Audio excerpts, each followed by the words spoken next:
नमस्कार साथियों, कैसे हैं आप सब। दोस्तों आप सभी का मेरे इस ऑनलाइन प्लेटफॉर्म पे स्वागत है। दोस्तों आज का हमारा जो वीडियो है महात्मा गांधी अंग्रेजी माध्यम में संविदा शिक्षक की जो भर्ती है उससे संबंधित। दोस्तों संविदा शिक्षक, ध्यान दीजिए, मैं यहाँ पे संविदा भर्ती की बात कर रहा हूँ, न कि अभी जो विज्ञप्ति जारी हुई है उसमें जो इंटरव्यू का जो प्रावधान है। दोस्तों इन दोनों में एक बार एक अंतर आप स्पष्ट समझ जाइए ताकि आपके किसी प्रकार का सस्पेंस न रहे।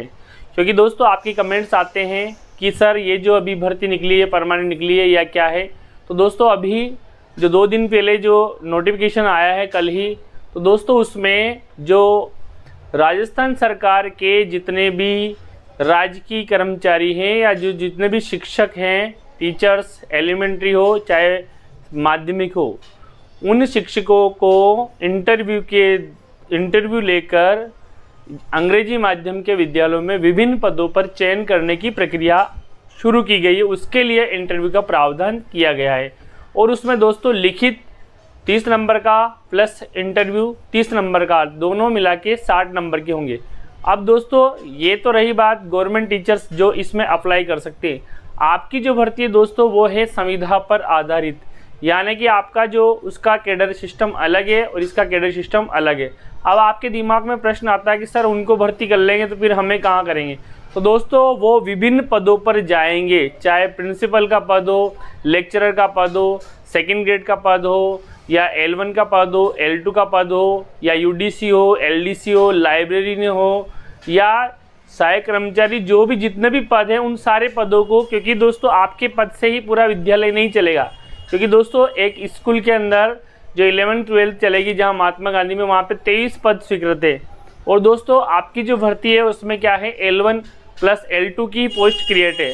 तो दोस्तों इन सभी पदों को भरने के लिए गवर्नमेंट ने इंटरव्यू सिस्टम या उसमें स्टार्ट किया है। और दोस्तों साथ ही साथ आपकी इस वैकेंसी की अगर हम बात करें तो आपकी वैकेंसी में पहला जो प्रश्न आया था हमारा आपसे कि इंटरव्यू के लिए वैकेंट पोस्ट डिटेल मांगी, हमारा भी इंटरव्यू होगा क्या। तो दोस्तों इंटरव्यू आपका नहीं होगा, ये इंटरव्यू गवर्नमेंट टीचर्स जो हैं, जो एलिमेंट्री सेकेंडरी एजुकेशन डिपार्टमेंट में, वो अगर महात्मा गांधी और स्वामी विवेकानंद मॉडल स्कूल या अन्य अंग्रेजी माध्यम के स्कूल में अगर आवेदन करना चाहते हैं तो दोस्तों वो 17 से 21 के बीच में अपने आवेदन कर सकते हैं। ये उनके लिए है, आपके लिए नहीं। ठीक है, आपका डॉक्यूमेंट वेरिफिकेशन हो चुका है। ओके, अगला है दोस्तों भर्ती की सारी प्रोसेस परमानेंट टीचर की तरह है, तो क्या हमें भी परमानेंट कर देंगे। तो दोस्तों भर्ती की जो आपकी जो पूरी प्रोसेस है वो परमानेंट टीचर की तरह नहीं है दोस्तों। उसमें लिखित एग्ज़ाम होता है, उसके बाद कट ऑफ में आना पड़ता है। आपका जो दोस्तों मेरिट बेस पे आपको लिया जा रहा है। तो दोस्तों आप संविदा पर आधारित आपकी जो ज्वाइनिंग होगी और उसमें समय समय पर विभिन्न प्रकार के बदलाव गवर्नमेंट करती रहती है, जैसा कि पिछले सारे विभिन्न प्रकार की जो संविदा कर्मी हैं उनके साथ भी आप सभी जानते हैं। अब दोस्तों इंग्लिश मीडियम सर्टिफिकेट अभी तक पेंडिंग है, क्या होगा। दोस्तों आपका इंग्लिश मीडियम सर्टिफिकेट अभी तक पेंडिंग है तो कारण जानने का प्रयास कीजिए, वहाँ जाके आप बात कीजिए कि क्यों। हो सकता है आपने इंग्लिश मीडियम सर्टिफिकेट बाद में दिया हो, बाद में दिया उनका ही पेंडिंग आ रहा है, तो आपका अप्रूव होने में थोड़ा टाइम लग रहा है। अगर फाइनल कमेंट आ रहा है तो आप ज़्यादा चिंतित ना हो, फाइनल कमेंट अप्रूव्ड आ रहा है तो आप ज़्यादा चिंतित नहीं हो, आपका अप्रूव्ड हो जाएगा। अगला है दोस्तों सर पुलिस वेरिफिकेशन बनवा लिया है, कब तक वैलिड रहेगा। तो दोस्तों पहले जो पुलिस वेरिफिकेशन 90 दिन तक वैलिड होता था और अभी भी लगभग 90 दिन तक वैलिड है। तो दोस्तों अगर 90 दिन से बिफोर बनाया तो आप डबल बनवा लीजिए। और दोस्तों मेडिकल की तो मैंने कल ही बता दिया था, मेडिकल ज्वाइनिंग लेटर के साथ बनेगा और चीफ मेडिकल जो ऑफिसर है उनके साइन होंगे उस पर, तभी आपका मेडिकल वैलिड माना जाएगा। एक हमारे फ्रेंड्स का कमेंट था कि सर मैं अपने ससुराल में हूँ और वहाँ अभी मेरी जो शादी हुई है उसके बाद मेरा जो डॉक्यूमेंट्स या जो मेरे कैरेक्टर सर्टिफिकेट और मेडिकल कहाँ से बनेगा। तो आप अपने ससुराल से बनवा सकते हो चरित्र प्रमाण पत्र, और आपका जो मेडिकल है वो यहाँ आप जहाँ से भी बिलोंग करते हो, राजस्थान से बिलोंग करते हो तो वहाँ से बना सकते हो, आपका जहाँ ससुराल है वहाँ से। अगला है दोस्तों एक कैंडिडेट का प्रश्न है दोस्तों कि मेरे खिलाफ पुलिस केस है, वेरिफिकेशन होगा या नहीं हुआ।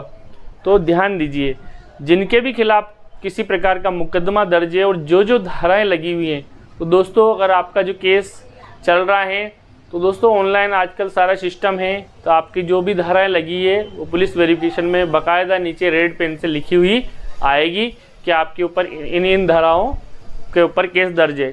यदि अगर आपका केस जो है अगर बरी हो जाते हैं तो दोस्तों वहाँ पे भी लिखा हुआ रहता है कि आप पे ये धारा लगी थी और इस तारीख को आप इन सारी धाराओं से बरी हो चुके हों, ऐसा लिखा हुआ रहता है। तो दोस्तों आपके इस क्वेश्चन का भी आंसर क्लियर हुआ। सर 9 साल तक इंक्रीमेंट नहीं लगेगा क्या? तो दोस्तों 9 साल तक इसमें इंक्रीमेंट का कोई प्रावधान नहीं है। फिक्स पेमेंट पर आपको नियत मानदेय दिया जाएगा, पारिश्रमिक मानदेय 9 साल तक जो आपका है, उसके बाद आपके अगले वेतनमान की व्यवस्था की गई है। साथ ही अभी भी डॉक्यूमेंट पेंडिंग है, क्या करें? तो दोस्तों डॉक्यूमेंट पेंडिंग वाली समस्या बहुत ज़्यादा आ रही है। आपने जो डॉक्यूमेंट्स बाद में दिए इसलिए भी अप्रूव होने में प्रॉब्लम आ रही है, क्योंकि दोस्तों बहुत सारे कैंडिडेट्स के डॉक्यूमेंट्स बाद में जमा हुए हैं। तो दोस्तों अप्रूव हो जाएंगे, आप ज़्यादा चिंतित न हो। अगर फिर भी आपको किसी प्रकार का डाउट हो तो आप जिस ऑफिस में आपने दिए वहाँ जाके भी संपर्क कर सकते हैं, क्योंकि दोस्तों आपके डॉक्यूमेंट अप्रूव्ड अब बीकानेर से ही होंगे।